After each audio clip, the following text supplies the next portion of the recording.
Om Namo Bhagavate Vasudevaya. Om Namo Bhagavate Vasudevaya.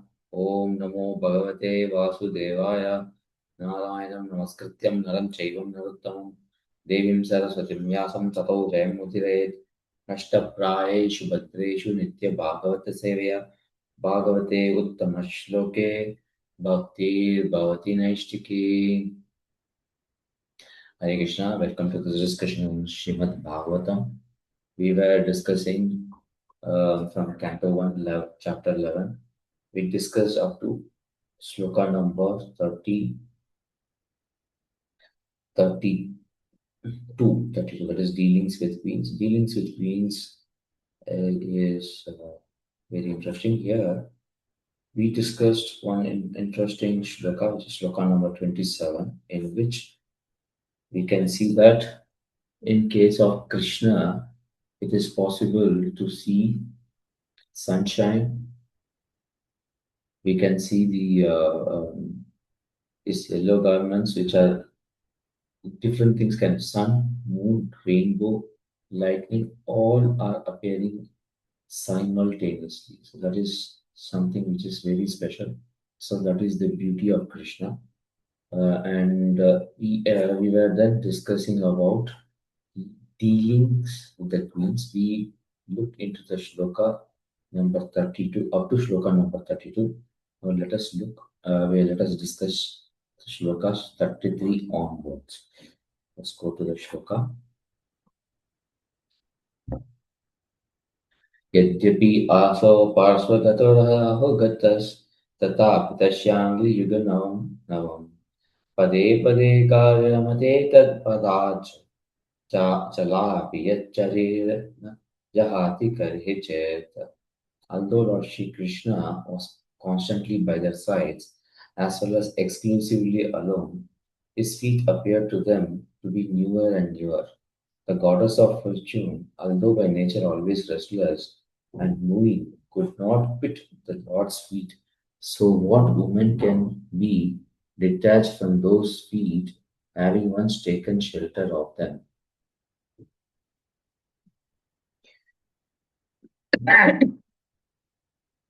So, this is very specific, talking about the beauty and devotion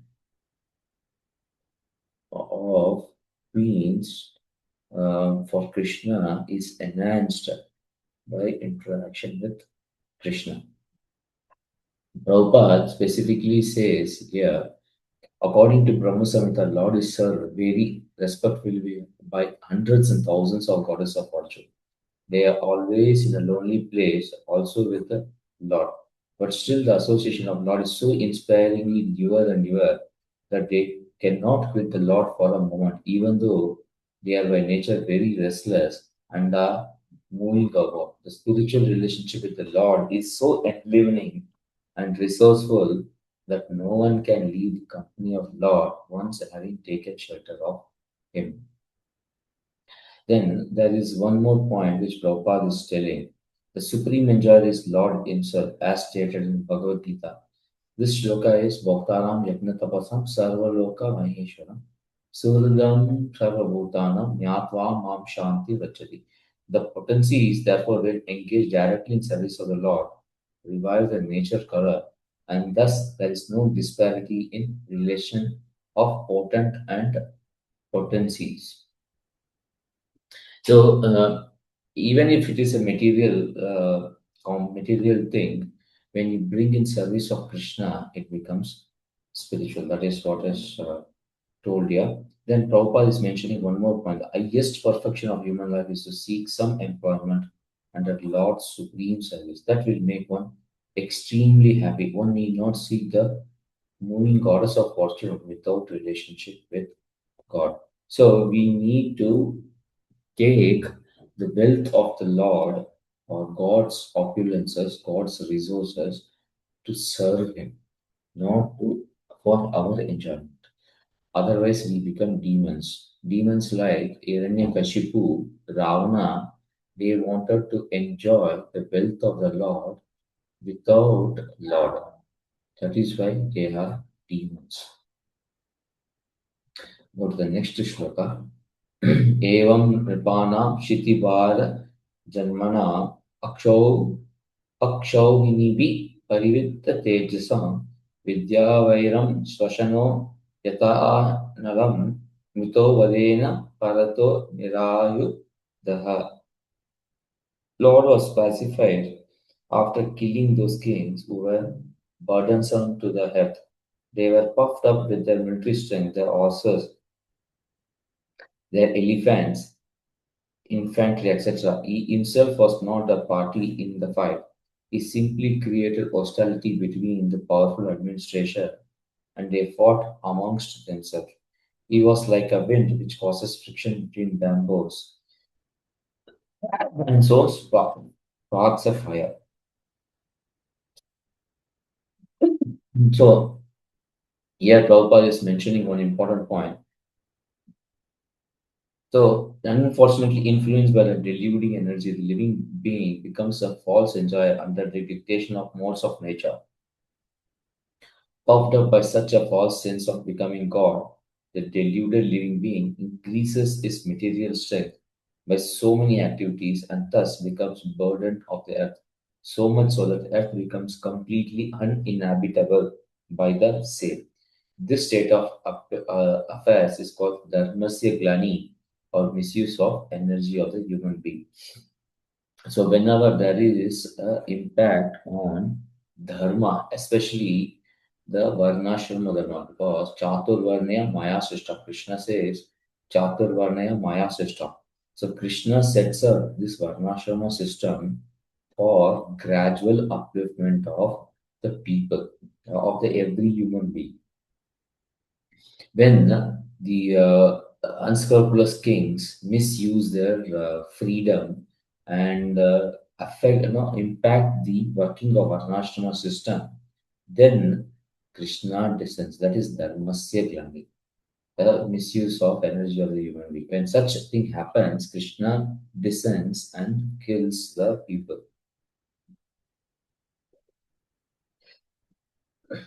Then one more point Prabhupada here is mentioning. They are our lowest of human beings because the human life is especially meant for re-establishing the lost relationship with the Lord. And they miss this opportunity by being engaged in material activities. They are robbed of the knowledge because even after prolonged speculation, they cannot reach to the stage of knowing the personality of God, the summon one of everything. And all of them are men of demoniac principles. They suffer the consequences as did materialistic heroes as Ravana, Hiranyakashipu, Kamsa, etc. Being born as human being, it is important for us to utilize the birth for understanding Krishna. So that is most important thing for us. So that is why Srila Prabhupada's book distribution is very important because when you read Prabhupada's books, you will immediately come to know who Krishna is, how opulent Krishna is. So that will help us to prevent us from falling down to the lower species of life. Let us go to the next one. Sahesha narloke asmin avatirna sa mayaya reme sri ratna kutasto bhagavan prakruto yata. The Supreme Personality of Lord Shri Krishna, out of his causeless mercy, appeared on this planet by his internal potency and enjoyed himself amongst competent women as if he were engaging in some mundane affairs. So here, Prabhupada is specifically mentioning about the Supreme Personality of Godhead's his position. The Lord is Param Brahma, or Supreme Personality of Godhead.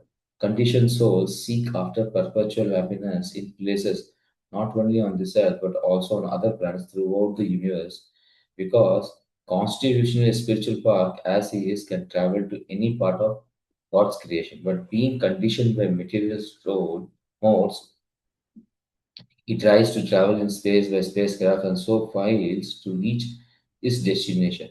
The law of gravitation is binding upon him like shackles of a prisoner. By other process, he can reach anywhere, but even if he reaches the highest planet, he cannot attain the perpetual happiness for his searching life after life. When he comes to senses, however, he seeks after Brahman happiness, knowing it for certain that unlimited happiness which he is seeking is never attainable in the material world. So all our endeavors in current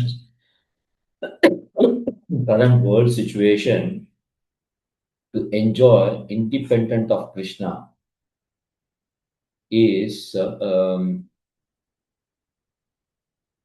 is a disaster because it is not taking us closer to Krishna, and all the material arrangements that we have made drag us away from Krishna.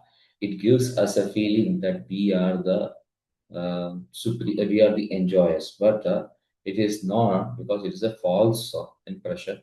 We are dragged away from Krishna. The more and more we get involved in material things, we are dragged away from Krishna.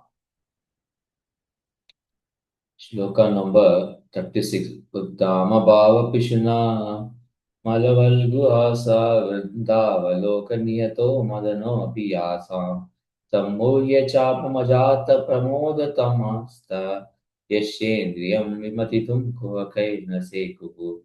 Although the queen's beauty, smiles, and fruitive glances were all spotless and exciting, and although they could conquer Cupid himself by making him give up his own bow in frustration, and although even the tolerant Shiva could fall victim to them, still, despite all their magical feats and attraction, they could not agitate the senses of the Lord. So, this is the specific position of Supreme Personality of Godhead. This talks about the sense control of Krishna. So Prabhupada is giving 9 reasons here. So if we go to the shloka,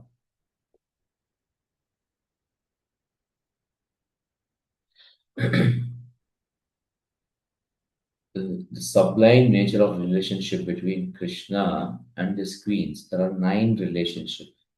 The divine nature of Krishna, transcendental love, spiritual satisfaction, Krishna's unlimited form, spiritual opulence, devotional service, eternal relationship, Krishna's personal attention, glorification of Krishna. So, if a woman is beautiful, then she is called as Pramada. There are 2 types of beauty. One is Saundarya and other one is Lavanya. Saundarya means she's completely or overall beautiful. And if one part of the body of a woman is beautiful, it is called as Lavanya. This is specific beauty. The queens were that way beautiful both ways. So if you see the shloka,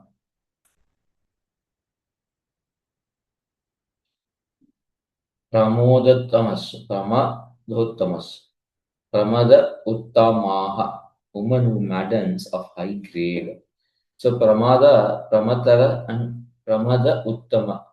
So they are topmost in beauties. Pramada is one level, women who maidens, and Pramatara. It is Pramada Uttara. It is one level higher. Pramada Uttamaha is the topmost of all the beauty.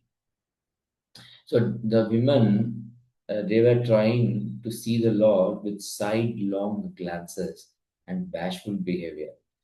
And the women were also trying to smile looking at Krishna. This smile and the sidelong glances could not agitate Krishna. These beautiful smiles and glances could not agitate Krishna's behavior. Now, Krishna's mind. Krishna was attracted to them only by their mood of service, the service attitude, the seva bhava. There was no sexual attraction between them. It was service attraction. This is their eagerness to serve Krishna.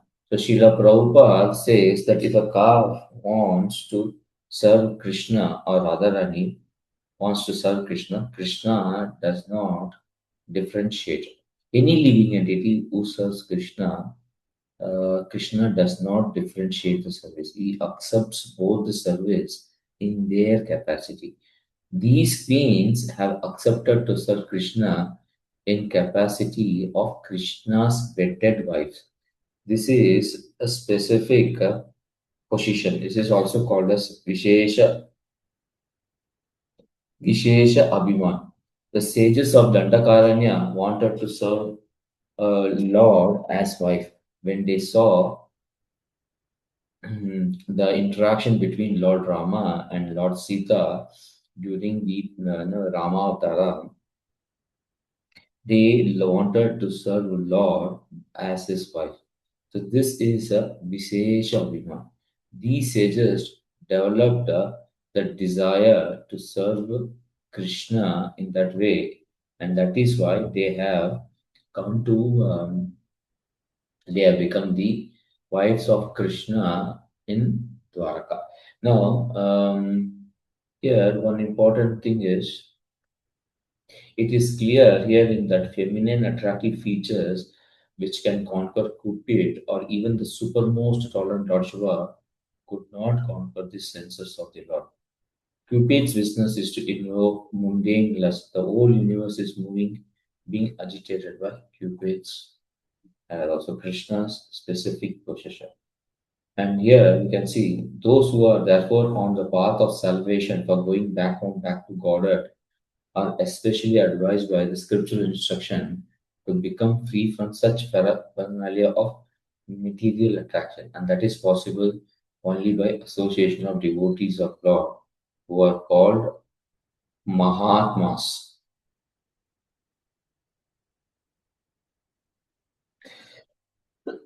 Then Prabhupada is mentioning here, otherwise he had no business becoming the husband of so many wives. He is the husband of everyone, but to one who accepts him as such, he reciprocates. This unalloyed affection for the Lord is never to be compared to mundane lust. It is purely transcendental. So relationship, any type of relationship with Lord is is transcendental.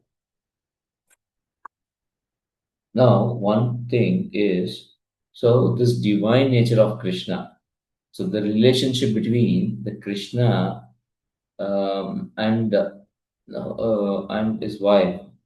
This where these are divine relationship, and the love between Krishna and his queen is purely on transcendental platform. They were beyond material contamination or selfish motives. It is based on pure devotional service. It is purely based on transcendental love. And spiritual satisfaction. The queens were fully satisfied in their relationship with Krishna. Their happiness and fulfillment were derived from serving the law and loving Krishna, not from material pleasures. Then Krishna's unlimited forms. Krishna expanded himself into many forms as there were queens, enabling him to be present with each queen simultaneously. This demonstrates his unlimited potency and ability to reciprocate with all his devotees individually, all his queens individually. Then the fifth point is spiritual opulence. The queens of Dwaraka lived in unparalleled opulence, which was not material but spiritual. The palaces, the gardens, and the environment were all manifestations of spiritual energy of the Lord. So even then, they were satisfied only by seeing Krishna's lotus feet, and Krishna's lotus feet kept them in that palace. It is nothing. It is not the opulence of the palace. It is only the attraction to the lotus feet of Krishna. And devotional service means were always engaged in devotional service to Krishna. Their activities, thoughts, and emotions were centered around pleasing Krishna, which purified their existence and deepened their relationship. And then seventh one is the relationship. The relationship between Krishna and his queen is eternal. Unlike material relationship, which are temporary and subject to change, their bond with Krishna, the queen's bond with Krishna, continues eternally in the spiritual realm. Then Krishna's personal attention. Krishna personally attended to the needs and desires of each queen, showcasing his personal care and attention towards his devotees. This personal reciprocation is a hallmark of Krishna's loving deeds. Then, the last one is glorification of Krishna. The queens constantly glorify Krishna. Krishna's qualities, pastimes, his personality. Their conversations and interactions were filled with discussions about Krishna, which further enhanced their spiritual connections. So these 9 points illustrate the unique and transcendental nature of relationship between Lord Krishna and Queens of Dwarka. So Srila Prabhupada has put these 9 important points in when there is a description of Krishna and his queens in this specific section of Srimad Bhagavatam in shloka number 30 to 36. Okay. So the source of for so it could be find the source for this can be found throughout the chapter 11 descriptions. But specifically, it is there in shloka number 30, 31, 32, 33, partly in 34, and majorly in this shloka number 36. Okay, let us go to next shloka. Tam ayam manyate loko hi asangam api sankina atmaupamyena manujam vyaparvanam yato. But the common materialistic conditions will speculate that Lord is one of them. Out of their ignorance, they think that Lord is affected by matter, although he is unattached. So let us look at the overview of this chapter. So shloka number 30 to 35 is dealings with the queens. 36 to 39 is transcendental character of the Supreme Lord. In this specifically, shloka number 36 tells his senses are unagitated when he sees the Lord. Shloka number 37 to 38 talk about the divinity of Lord and his devotees. Shloka number 39 talks about even queens could not understand the transcendental character of the Supreme Lord. So we are in this part of it. Let us go to the shloka. So the word abuddha is very significant. Due to ignorance, only the foolish mundane wranglers misunderstand Supreme Lord and spread their foolish imagination amongst innocent persons by propaganda. The Supreme Lord Sri Krishna is the original primeval Lord personality, and when he is personally present before our eyes, he displays full-fledged divine potency. So if Krishna is supreme personality of Godhead, and these type of description of Lord in Dwaraka helps us to understand his supreme position. The mental speculators misunderstand him as supreme person and they consider his impersonal features as inexplicable Brahman to be all. Such a conception is also product of conditioned life because they cannot go beyond their personal capacity. To understand Supreme Personality of God, we should not do mental speculation. We should depend on commentaries given by acharyas.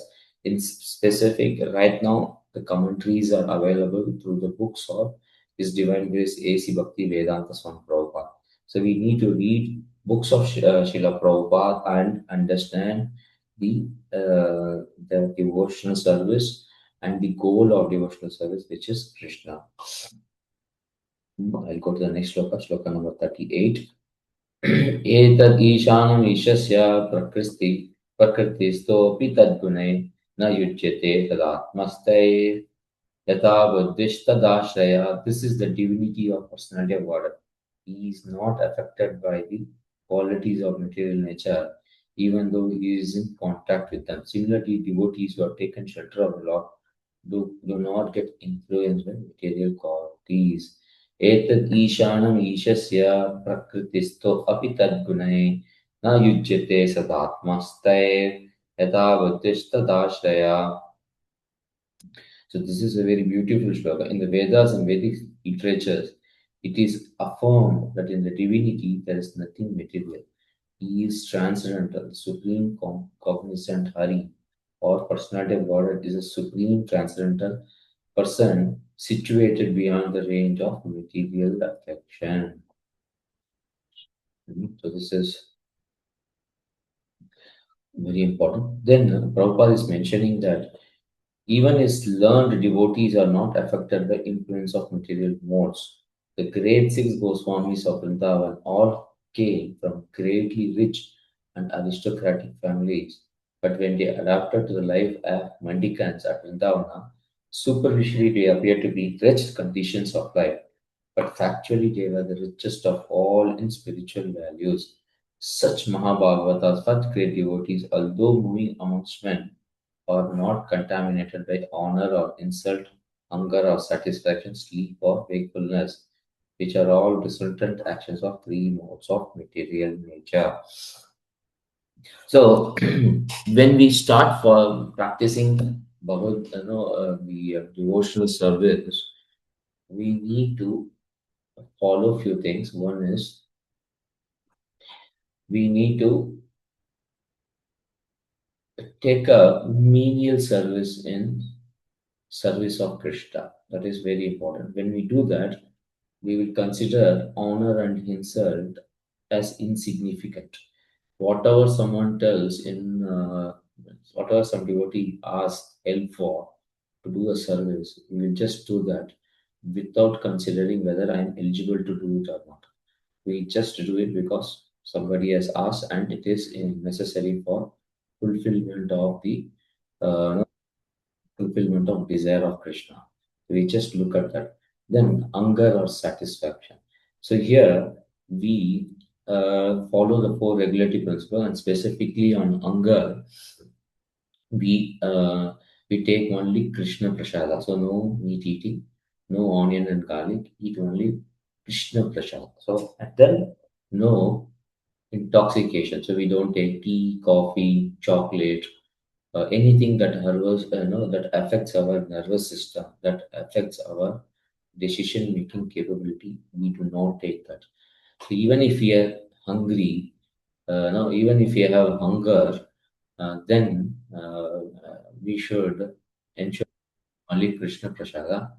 And then if we fall in a situation where uh, regularly we need to be in association of people who take meat, who take alcohol, then we need to come out of that situation. That way, we will be able to, come out of the hunger issues. And the satisfaction could be sexual satisfaction. So no meat eating, no illicit sex. Illicit sex we don't do. We get into married relationship and with the main purpose of getting children or Krishna conscious children or groom the children in Krishna conscious activity. So that will be our main satisfaction. Sleep and wakefulness. We need to get up early in the morning, get up like 3:30 in the morning, take bath, get ready for Mangalarti, attend Mangalarti on daily basis. And when we do that, we have a good understanding of why we are getting up early in the morning. It is for Krishna. Then our sleep comes in control. We engage our wakefulness for Krishna service, and same way we sleep early in the morning, early in the evening, so that we can get up early in the morning for Mangalarti. So this way we control honor and insult, hunger and satisfaction, sleep or wakefulness. We control this. So when we start practicing this, this builds our tendency to do these things only for Krishna, and we are able to discipline ourselves. And we get this discipline in our life, then it is easy for us to practice devotional service in this life and when the life next when we are directly engaged in service of devotees or service of Krishna in his spiritual realm. So this practice is very, very important for us. I'll go to the next shloka. Tammehire balamuda strainam januvatam raha prama vido bharto ishvaram matayo yata. The simple and delicate one truly thought that Lord Shri Krishna, being their beloved, is and followed them and was dominated by them. They were unaware of the extent of glories of their husband, as the atheists are unaware of him as supreme controller. So this is a very beautiful analogy. So here you can see that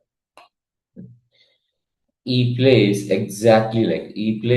fully by the potency of Yoga Maya, the internal potency. He plays exactly like a equal friend with coward balls or even with the friends like Arjuna. He plays exactly like a son in presence of Yashoda Mata. He plays exactly like a lover in presence of a coward damsel. He plays exactly like husband in presence of queens of Dwaraka. Such devotees of the Lord never think Lord as supreme, but think him as exactly as a common friend, a pet, or a lover or husband, very much dear to heart and soul. This is the relationship between Lord and his transcendental devotees who act as his associates in spiritual sky, where there are innumerable Eikunta planets. When the Lord descends, he also does so along with his entourage to display a complete picture of transcendental world, where pure love and devotion for Lord prevail without mundane tinge of lording it over creation of Lord. Such devotees of the Lord are all liberated souls, perfect presentations of marginal or internal potencies in complete negation of the influence of external potencies. Now, we cannot imitate these things because we are still under the control of external potencies. So, to overcome Daivihi Esha Gunamai Mama Maya Turatya Mamevai Prapatyate Maya Meta Tarantite. So, if we are not able to get up early in the morning to attend Mangalarti, we need to know that we have to discipline ourselves. If we are not able to chant 16 rounds every day at the same time, then that means we still have to discipline. We have not prioritized chanting the holy name of Lord. So this is very important. That is second thing. Third, if you are not able to stop eating onion and garlic, tea, coffee, chocolate, then we need to understand that we are still yet to be disciplined, get into the discipline of disciplining our tongue. So this, if we have not done this, then it is not possible for us to have engage in devotional service of Lord Krishna directly. I mean, I say directly, we are not, we are still affected by material modes. That means we are not prioritize Krishna in our life. When we are able to prioritize Krishna in our life, then no meat eating, no illicit sex, no gambling, no intoxication becomes priority in our life. We will give all these negative influences. We will get up early in the morning. We chant 16 rounds every day at the same time. So this brings priority in our life. If we have not done that, that means Krishna is not in our priority list. So first we need to bring Krishna in priority list, discipline ourselves, then only we can get into deeper discussions of Krishna's intimate pastimes. Till then, we need to read Srila Prabhupada's Bhagavad Gita, understand why we need to do this. A good understanding of philosophy is required so that it is easy to convince ourselves to prioritize Krishna in our life. Okay, so let us do a recap of this chapter. So in this chapter, there were totally 8 sections. So Krishna's entry into Dwaraka, Suta Goswami is describing this in much detail because he is looking into the separation and reunion of devotees with Krishna.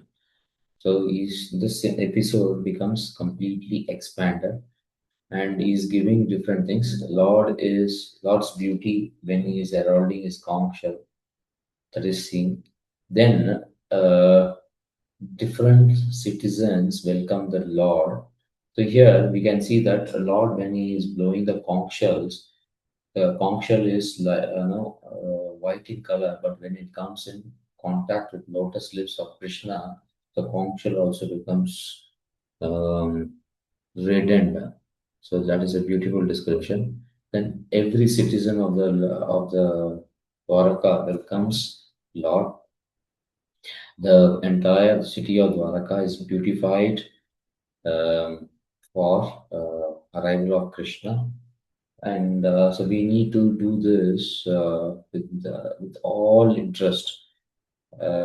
We should follow the same principle when there's a senior devotee visiting our home or our temple. We need to do very good decorations to welcome that elevated Vaishnava or Lord. Then the Lord is reciprocating with every devotee. And the way they approach it, Lord is reciprocating with them. Then there is a description of Lord's beauty. Then there is a description of Lord's reciprocation with his mothers, and then his dealings with queens. We saw the nine interesting features of dealings between Lord and his queen, and then at last we saw the transcendental character of Supreme Lord. In our next chapter, chapter number 12, we will be getting into the chapter number 12, which is birth of Emperor Parikshit. And then we are getting into the second question here, which is Parikshit Maharaj's birth activities and renunciation, which was asked in fourth chapter of this canto. So we will see discuss this one in our next section.